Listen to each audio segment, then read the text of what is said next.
I didn't know I would miss that. Right? I will, we were doing that for 2 years. And so just so you know, we are back. That is Robert Hilliard. I am Whitnie Wiley. This is the State of Leadership, Simple and Beyond. And yes, we have been on a little bit of a hiatus. Some of it was intentional and planned, and then life, right? Life happens. And the beautiful part is that, Robert, both you and I are in a position where we can roll with things, right? We can roll with what is. And I won't get into any of the things on your side. I'll just say on my side of this, ran into a family situation that, let's just say, required little attention. Yeah. And in the time that we were off, I also had a vacation. And during the vacation, I got sick. So that wasn't cool, right? No. That was not cool. Came back and did not have the voice to do any talking. So here we are. It's been a while, but we are back. We are ready to tackle the leadership issues that are happening out in the marketplace. And the interesting thing is we're going to be talking about something today that, and we say this frequently, I think more frequently than either of us would like. Actually, I know more frequently than either of us like, and that's why we do the work that we do, is that we've got a new thing. Right, we're going to talk about that new thing in just a second. The new thing that is not at all a new thing. It's not at all a new thing, but we're going to talk about it and what you can do to turn it around. In the post that goes with the announcement for this episode, I have put the link to the article which has sparked this conversation. And then after we are done, sometime later today, I'm going to post an article that I have written to address this issue and introduce what I'm going to call, I'm going to introduce a new term, right? That is going to be what we all need to fix this. So, Robert, opening thoughts. It is good to see you, by the way. It is good to see you too. It's good to see you too. We've spoken, but we haven't seen each other. Yeah. I don't have any opening remarks on this, although I will say that I am getting tired of people coming up with these new alliterative sayings for things that have been going on for decades. It's interesting, but also kind of annoying at the same time. Can we say that maybe we need to come up with an for that, something annoying. Yeah, it's interesting. So it goes along with annoying. I have to work on that one. So where we are is we are talking about, again, what's happening in the workplace, and the bottom line is that it's disengagement, right? Ultimately, that is the bottom line. It's employee disengagement, and if you want to change your employees, change your workplace from having disengaged employees, you've got to have a vision for what it is you want and a plan to get them from where they are to where you want them to be. And so the new thing is called the Great Gloom. I can't. Did you just say I can't? Yeah, I did say that. So what we started with, we had the Great Resignation, right? And then we had quiet quitting. Yes, we did.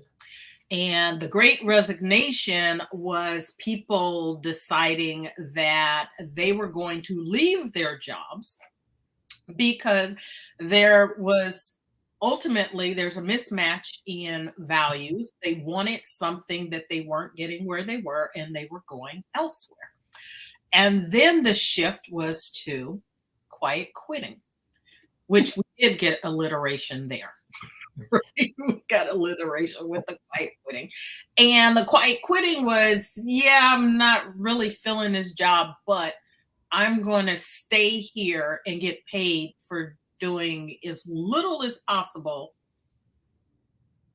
or until you send me packing. Right. And now we have the great Gloom. I'm sorry. I think if the person, and this is not I don't know the person that came up with that, but I think if they just spent a little more time, they could have came up with a better name. Maybe not as alliterative, but So I think one of the things that's interesting about this, it's all disengagement. It's all at the root of it, it's disengagement. Yeah. And dealing with that would solve a lot of the problems, not all the problems, but some of the problems. And one of the things that the article that we read was talking about is one of the reasons why this is going on with employees is that they don't feel a connection. They don't feel a values match with their core values and the job they're doing. And helping those folks find a way to do that is one of the remedies for dealing with the great gloom. Great gloom. I'm sorry, I can't say it without laughing, because gloom to me is a very kind of funny word. So it's like, anyway, I'll stop being so immature about this.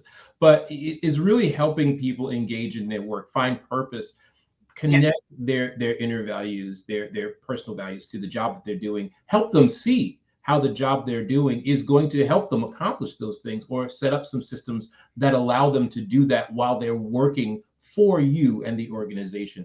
That is one of the antidotes to this. Right.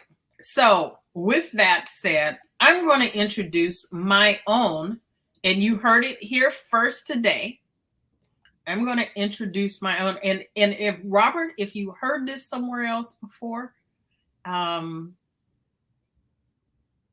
let you know. I will let you know.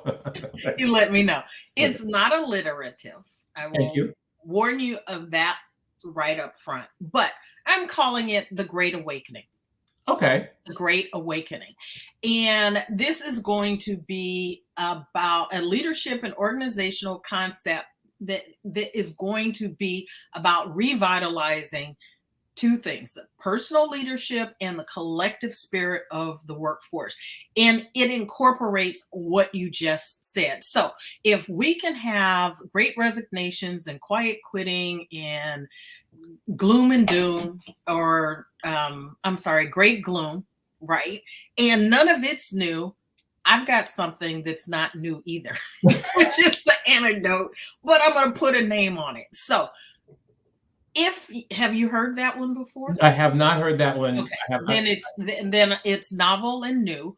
And for you in the audience, you can say you heard it here first. Unless you heard it someplace else. Unless you heard it somewhere else before. And I'm going to, as I said in the opening, I'm going to share an article that I've written that is going to discuss what we're talking about here today and what we're constantly talking about on the State of Leadership, Simple and Beyond, right? Which is your role as a leader is not just telling people what to do to get the work done. It is being very cognizant of, intentional about, and having a vision around how you want to get that work done, and in a way that doesn't lead your workforce to be disengaged in the first place, right? That is not having them running, kicking, and screaming.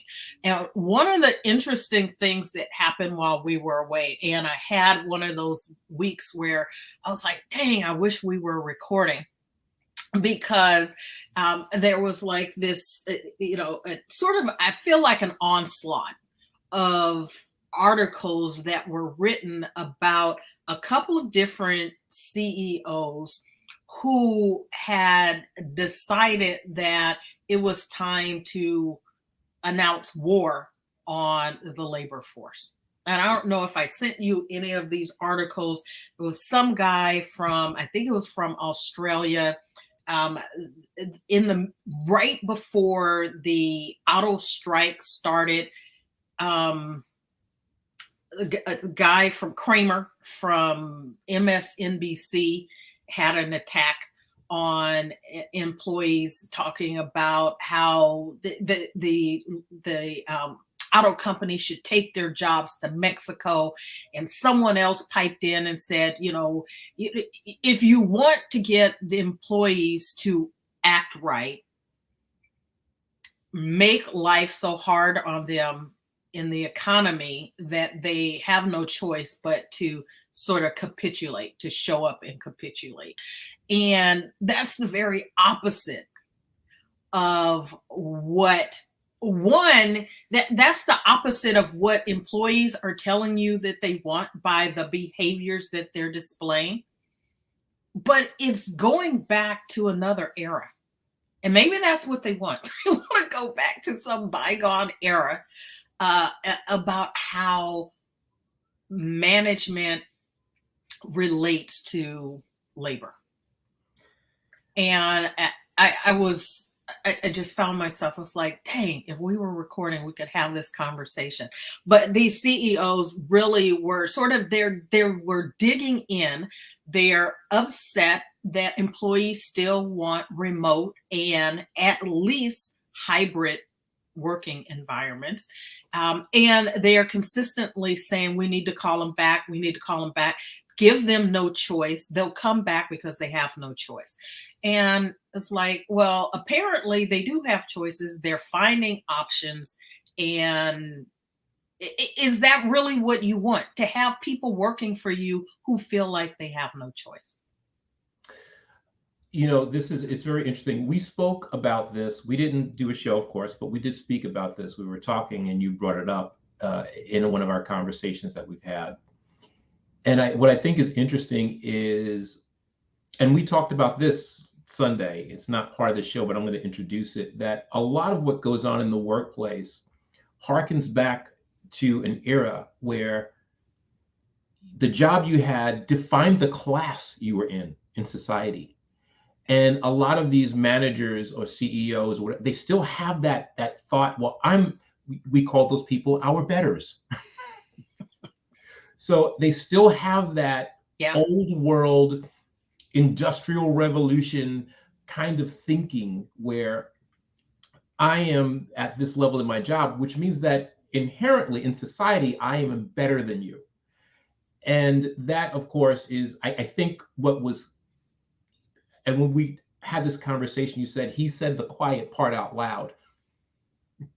It could be, I don't know this person. I don't know what was in that person's mind. He may not have thought this, but it seems like that was part of the underlying method or thought process, or even unconscious thought process involved in what he was saying. So there is a societal, old world societal component to this. If I have this job, that means that I could afford the education, or maybe my parents or somebody in my family, I inherited this job from somebody. They, as they used to say, we'll use the old world terms, they up jumped me into this position, and therefore I am inherently better than you. And of course, no one is better than anybody else. People have positions at their jobs, which put them in a hierarchical, ladder, for a lack of a better term. Yeah. And there is a pecking order. Sometimes we call it power distance in OD speak. But once you remove that, you're the same level as everybody else. You may have more money, but you can get struck by lightning just the same. Disease will hit you, come to you just the same. You are, made of the same stuff, for Yeah. lack of a better word. No, absolutely. And I guess I've found it disheartening that anyone would say what they were saying, but let alone it felt like a barrage of, we've had enough. It's time. And there were multiple people saying, we've had enough. It's time for you to come back to work. And here's the interesting thing. There was another article that I read by Ed Bastian, who is, and I believe I'm saying his name correctly, he's the CEO of Delta. And he maybe an editorial piece, or he wrote an article that I found helpful and enlightening, and sort of a counterbalance to the others that made me feel maybe all CEOs don't feel this way, right? All CEOs don't feel this way. There are probably lots, don't know the percentage. It would be interesting to do a study if I had the time to do a study. It would be interesting to sort of find out who thinks what.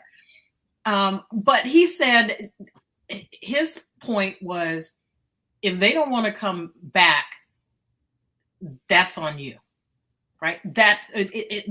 I'm paraphrasing, but basically he said, if your employees don't want to work for you, you need to take a look in the mirror.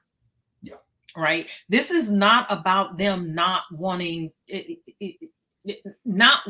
work. It's about them not wanting to work for you.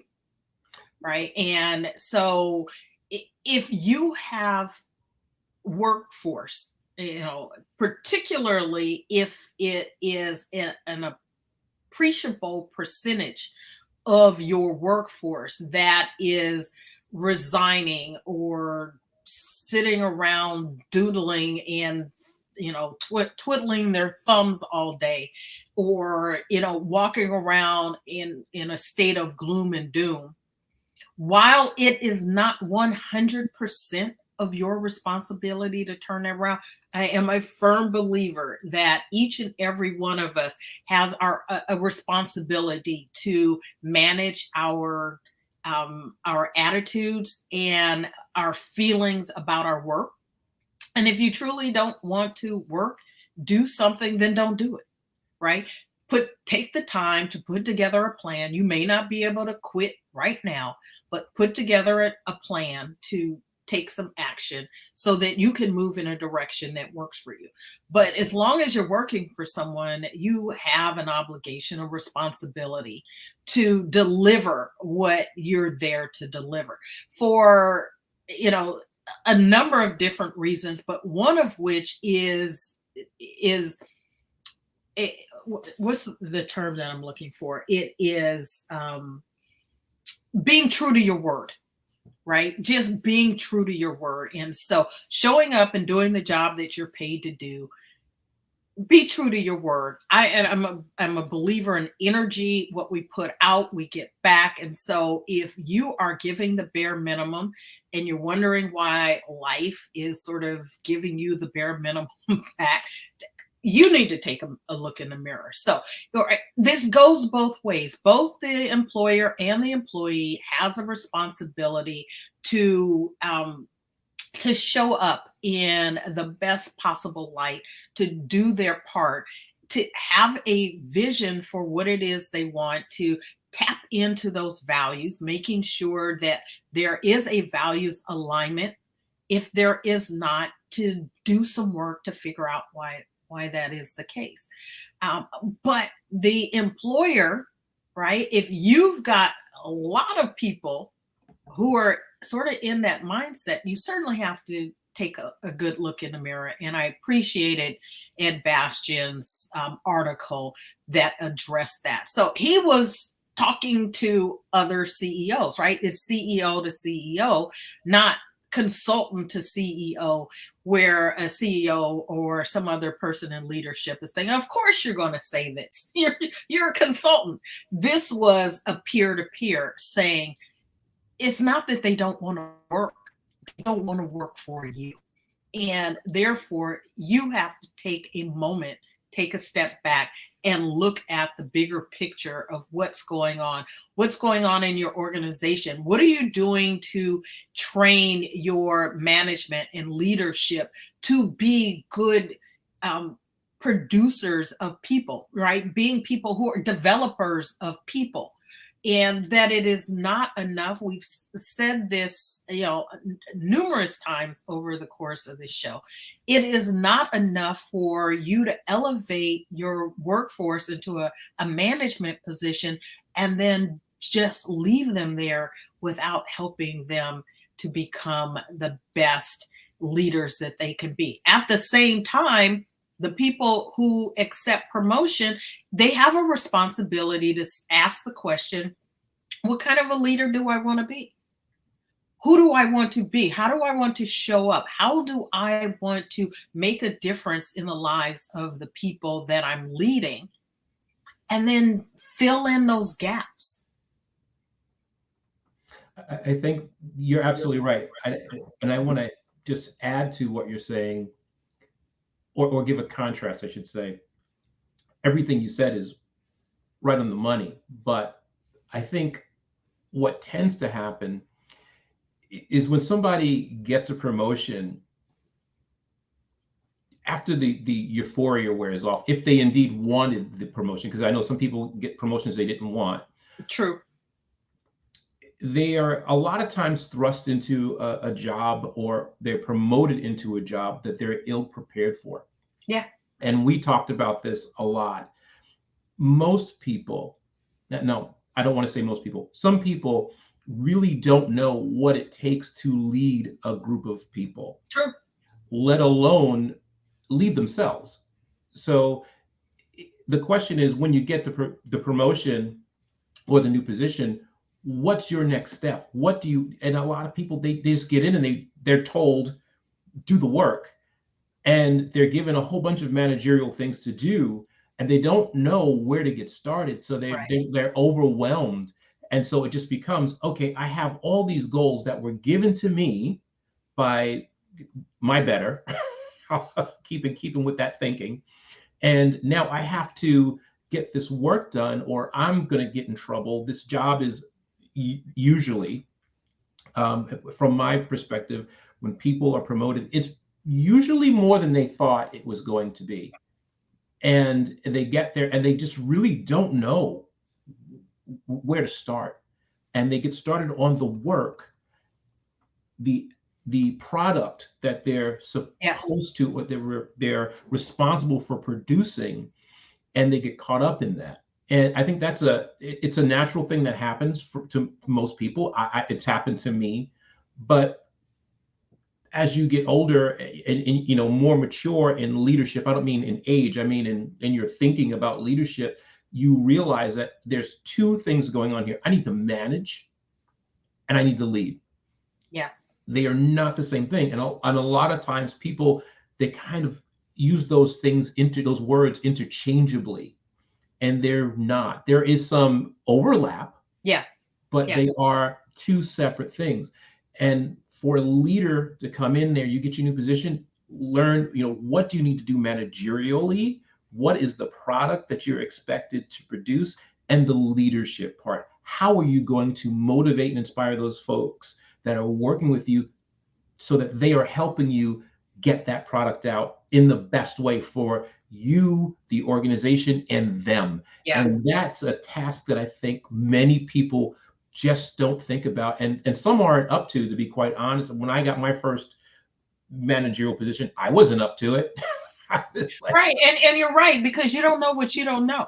Right. And that becomes an interesting part of the equation. And I would say there are actually three parts, right? So there is the managerial part, there's the leadership part, but there's for most, I'm going to say most, I haven't done the research, but for most managers, they also have their own work product, right? So there's a third component. And what happens is you've got to do your work. and you've got to lead. And those are the two things that are going to take up the majority of your energy, your time and your energy. And so a huge component of this, I don't know if I was talking to you about this or if it was a conversation I was having with someone else, time management becomes a huge component of your being able to do the third part, which is the leadership part, which allows you to do the work that counterbalances what's happening with employees that leads to their disengagement. You are Right. 100% correct. Yes. So if you're focused on your work and you're focused on managing, which is, I'm going to put it in the simplest possible way. This isn't the sum total of it, but the simplest possible way is about getting the work done. Right. And then handling whatever stuff your organization has for managers to do. And I have found myself saying to people that I'm training or coaching or consulting with, sort of the stuff that's beyond the paperwork, right? Signing timesheets and vacation requests and performance improvement plans. If you spent more time up front on the leadership aspect, you would have fewer of the problems on the managerial side that lead to performance improvement plans and having to document stuff for people so that you can prepare to terminate them. Right. And so all three of these aspects need your time and attention. And going to your point earlier, Robert, if you don't stop to think about the totality of what the new position requires of you, and then make some decisions about how you want to go about doing it. I say this, I don't know, probably at least once a day. Probably have said it on every episode of this that we've recorded, right? If you don't know where you're going, anywhere will do. Mm-hmm. Right. And so if you have no vision for your leadership, if you have no vision, no plan to get to some place in particular, then where you end up is with a team full of partially disengaged. And I don't know, can you be partially disengaged? Either you are or you aren't. It's sort of like being pregnant. Either you're disengaged or you're not disengaged. Either you're engaged or you're disengaged, right? And so if you don't want disengaged employees, what are you going to do about it? Right. And right. Yes, they have a part to play in that. But just like you, they probably don't know. They don't know what they don't know either. They don't know why they feel the way they feel. And I'll share this from my own experience. I've said this multiple times here on the program. Right? I spent a good deal of my time in the last role that I had, working for someone else, a position. I had several positions, but my time in that organization spread out over 17 plus years, 17 and a half, almost 18 years. And I spent a great deal of the time in that organization unhappy, miserable. I blamed it on the leadership, poor leadership. Do not get me wrong. There was poor leadership. It was a toxic environment. However, what I was going through wasn't only about that, right? It boiled down to, and this is one of the things that I've learned sort of after the fact. I started learning it as I was there, but really solidified after I was no longer there and could sort of take a look in the rearview mirror. It truly was about values mismatch, right? I wanted something in my work experience that I wasn't getting there. And so that allowed all the other stuff that was happening to magnify. Right. Some of what allowed me to be there as long as I was that there were aspects of the job that I appreciated, that I enjoyed, and there would be, when I looked at that stuff, I would say, well, it's not really as bad, right? Is in those moments where I'm sort of like fuming at whatever was going on, I would go, well, it's really not so bad. I have these things Right. and I like these things. And I may not be able to get these things somewhere else. So Mm. I'm sort of going to, I'm going to stay here.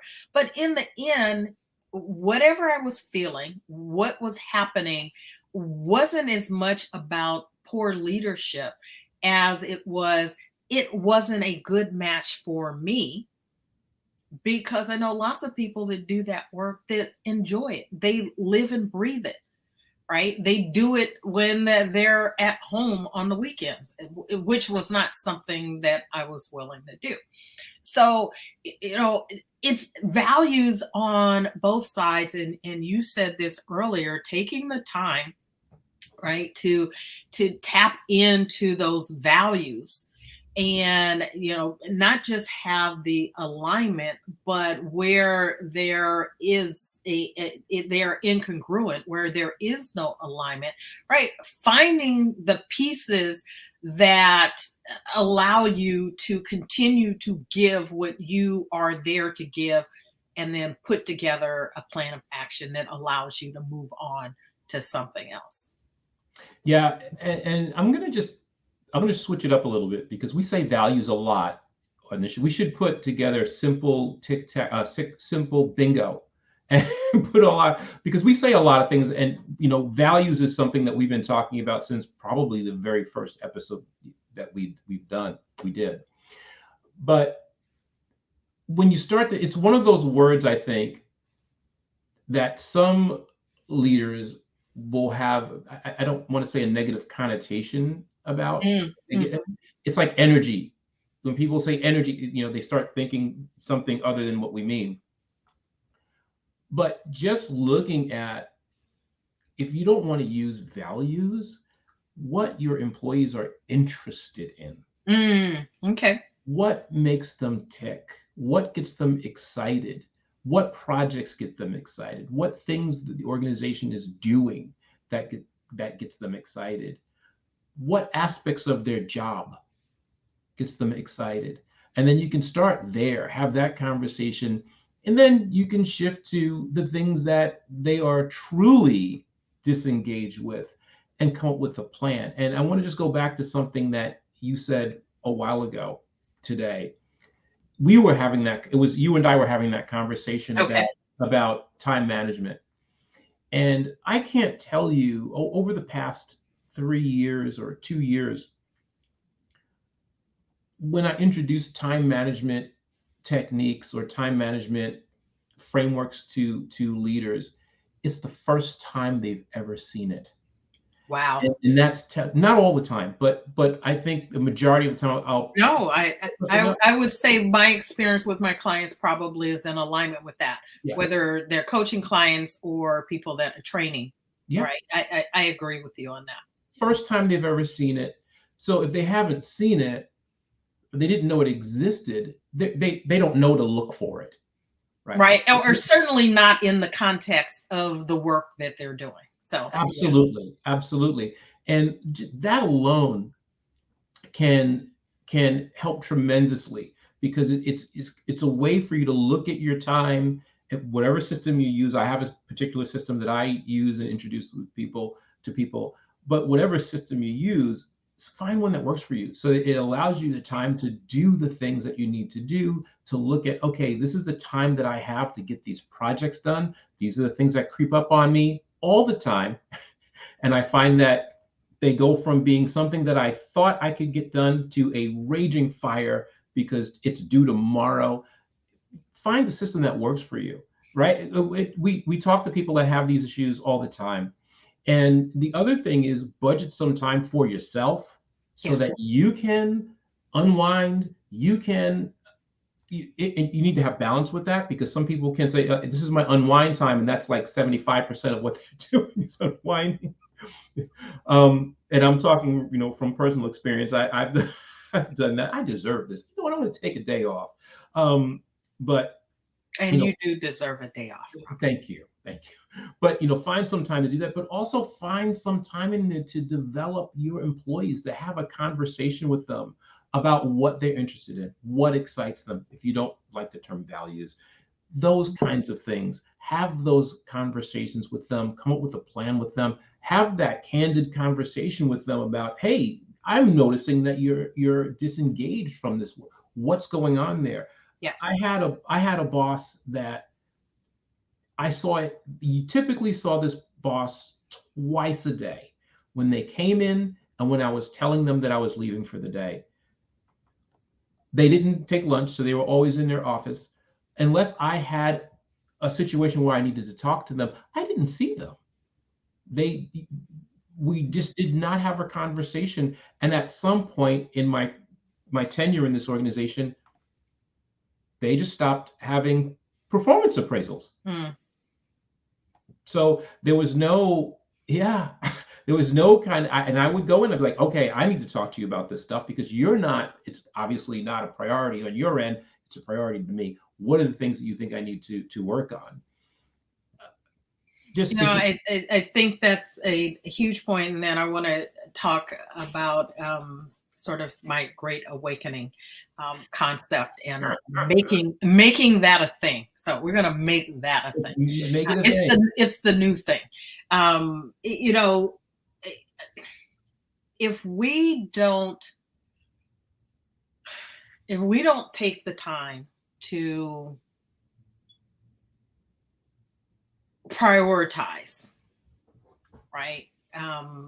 Ourselves, what our vision is, the things, and then help our employees do the same, tying what they're interested in, right? The values, what they're interested in, to the organization that you work for, right? And I think that there's a fear there that if I, encourage their interest, they're going to leave. And I'm going to tell you that if they're prone to leaving, they're going to leave anyway. Right. And so would you rather, in the time that they are there, get the best that they have to offer out of them than to have them quiet quitting, right? To have them like barely showing up. And if they are not in a place where they are saying, I am here, I've committed to being here, and therefore I'm going to give my best 100%, right? Because that's just who they are at their core. If they are not that at their core, then you have the opportunity to help bring out what they have to give without them resorting to a quiet quitting approach, right? Having a quiet quitting behavior. And so again, that goes back to the what is it that you want? What do you see in terms of how you lead? What do you want from your team?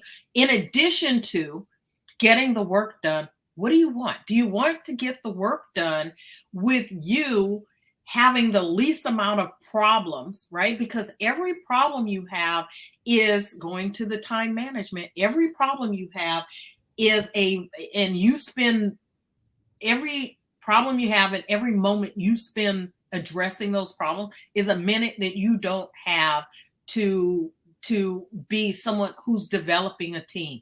That is a moment that you don't have to actually lead.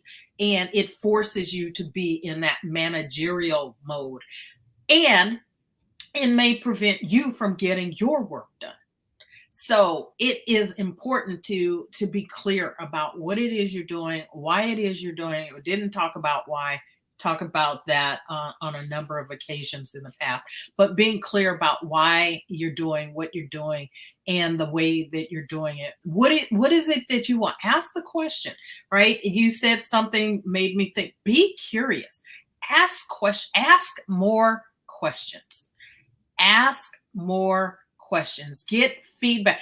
People who answer questions don't have any choice but to be engaged.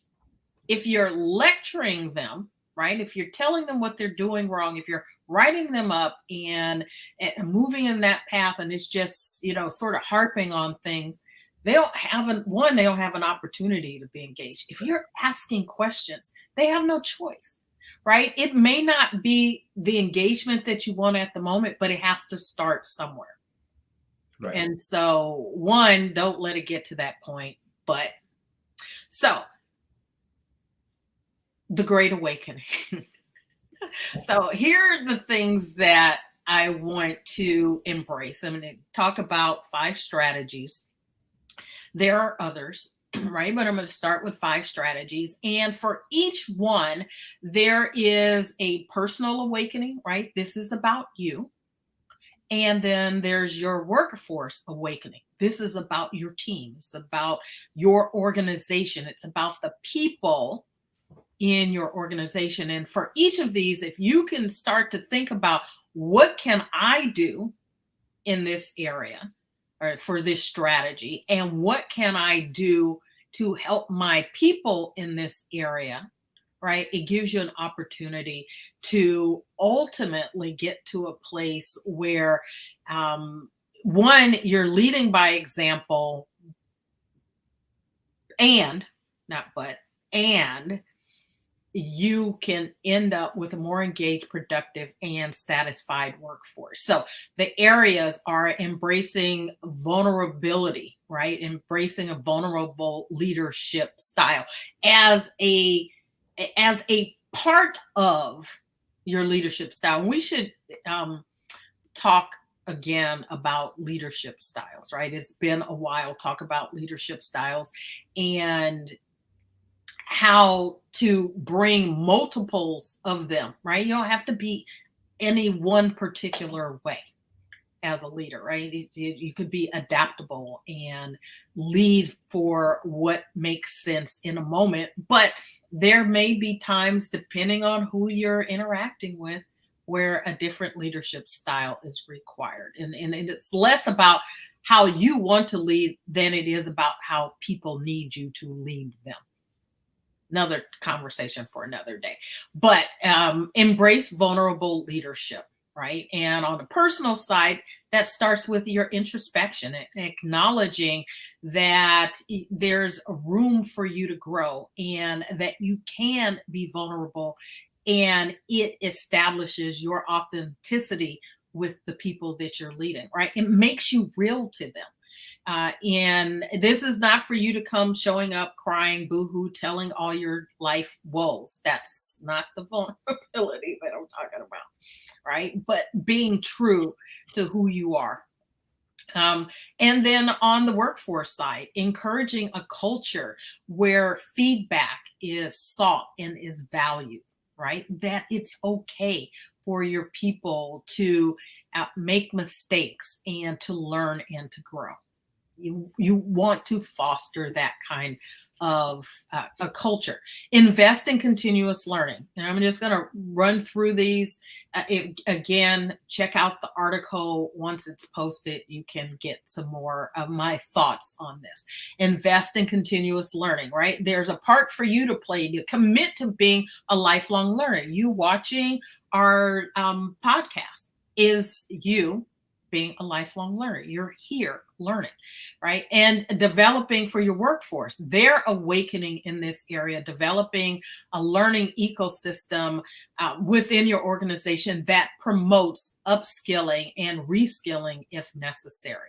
Fostering inclusion and diversity and inclusivity, right? Making sure that you understand, this is on the personal awakening side, making sure you understand and appreciate different perspectives and backgrounds of the people that are on your team. The fact that people have different experiences, right? Different education, different backgrounds. That means that everyone's not seeing the challenges and the problems in your organization in the same way, and they can add something different to solving the problems and the challenges of your organization. You want to make sure for the workforce awakening side of this, that you're implementing policies and practices that promote diversity, equity, inclusion, right? And not as buzzwords, not as buzzwords, but as a part of your culture. And Robert, you brought this up, promoting well-being and work-life harmony, right? And you can't tell people that you are about a work-life balance and you never take lunch, right? They will see that and they were like, he's saying that, but he doesn't do it. So it must not really be important. And therefore, I can't. And people, and I was doing some training back in October, and we were talking about this, not taking lunches and breaks and the impact that it's having on the well-being, right? That is a small thing that leads to some of the burnout that's happening in the workforce. So you've got to prioritize your own well-being, setting boundaries, self-care, and you've got to create policies for your employees that do the same. Being flexible with work hours if it's possible, mental health days, wellness programs. What are you doing to encourage them to be healthy, well-rounded employees? And then the last one is leading with purpose and authenticity, right? On the personal awakening side, being connected with the why behind your role as a leader. And if you've never thought about that, right? Robert said, as people get promoted to a position, right? We're talking about not knowing what you don't, if you don't do anything, start there. Why am I a leader?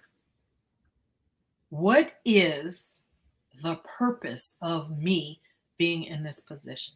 Clarify your personal values and assure that they align with your actions and the decisions that you make. And then, helping your employees find their purpose within the organization, right? Making sure that they are clear. I asked this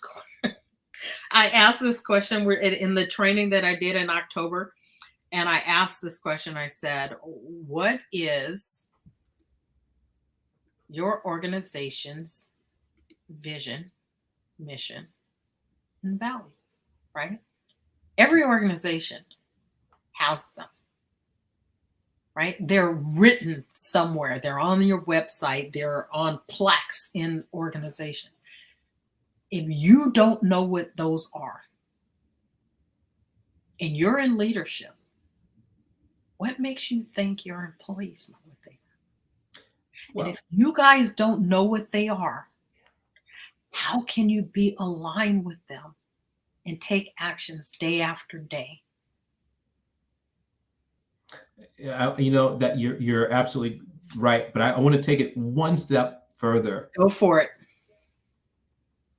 And because we talk about this, are the values that are on those placards or on the website, are they the real values of the organization? Because people can, it's like, I liken it to going on a blind date or going on a date with somebody that they really want, you really want to date them. Are you going to tell them what your flaws are? You're probably not. You're going to be like, I'm fantastic. I'm a great cook. You can't cook. Unless you're me. Right. You're to be honest, right? But some people, they're not, or there are some people that they don't have a true view of where they are. And I think some organizations are like that too. They'll say, well, we have an open door policy. What exactly does that mean? People can come in and tell me anything. I will punish them for telling me that, but you can come in and tell me anything. That's not really an open door policy. That is, that's something different. So really, are those values that the organization espouses, are they real? Right. And if they're real, then, or what, to make it even simpler, what are the real values of that organization? And are they in line with what your values are? Because you and I talk about this all the time. Organizations can say anything. They can say, yes, they do. We here are our core values. Here's our mission. And those things are just, it was just an exercise. They brought a consultant in to do these things, and now they have them. Now we can put them on our website, and they die there. Yeah. They're not even part of their strategy, which they should be, of course, part of their strategy. Many of these organizations don't even have a strategy. We should talk about that another time. Yes, absolutely. And so we can just dig and peel that onion all the way. Oh, absolutely. And you're absolutely right. That just because you have them doesn't mean you're living them, right? A lot of times they're aspirational, Mm-hmm. but even aspirational, you need to be making strides towards the vision, right? Towards the aspiration. You don't just get to say, oh, these are aspirational and let them die on the vine. So, again, as it relates to sort of the great awakening, the new thing, you want to make sure that you are aware of what they are, and when there's opportunity, right, in respectful ways to point out that the espoused values are not in alignment with the lived values, right? There's an opportunity to help the organization to grow and move in the direction that it claims that it wants to be in. So, absolutely.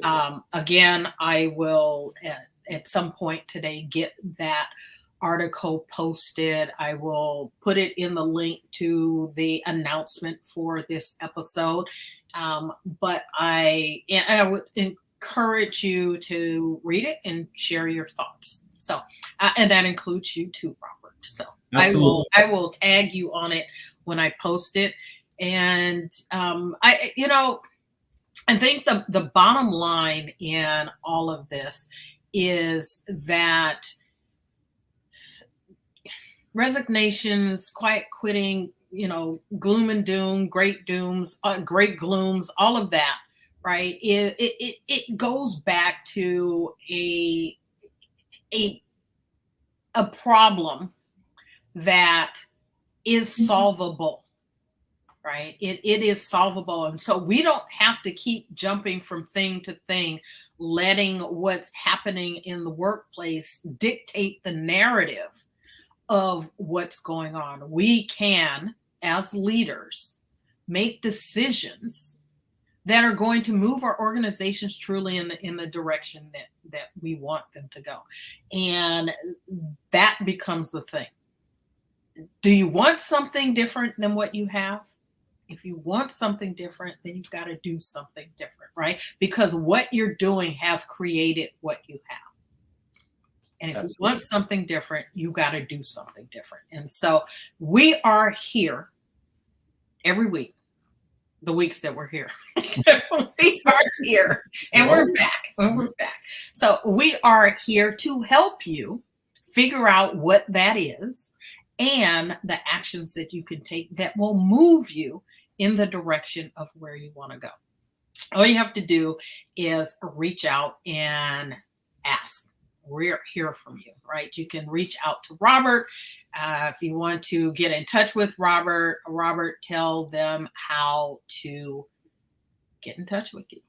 You can reach me at inspireme@roberthilliardcoaching.com, or you can also just go to my website, Robert Hilliard Coaching, and you can see what I'm about. There's a contact form on that, and you can fill that out and tell me what ails you, and I'll get back to you. We can have a conversation and discuss how we can work together. Awesome.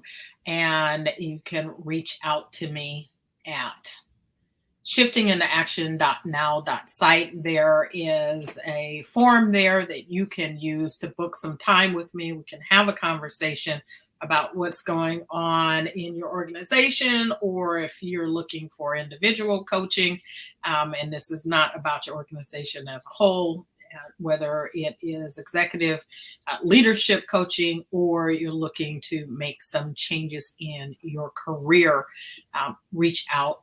Would love to be of assistance to you. If you are watching us on YouTube, please hit the like and subscribe button, notification bell. and you will get notice of when we go live with this program. If you are watching on one of the other platforms here, primarily on LinkedIn or on Facebook, you know, hit like, leave a comment. We would love to hear from you. If there's a topic that we could cover in the future about some challenge that you're having, your organization is having, we would love to talk to you about it and feature it on a future show. So with that, we want to thank you for being here. We are here on Thursdays, 3 p.m. Eastern, 12 noon Pacific. Again, that is Robert Hilliard. I am Whitnie Wiley, and thank you for joining us for the State of Leadership, Simple and Beyond. And until next time, take care. Bye now.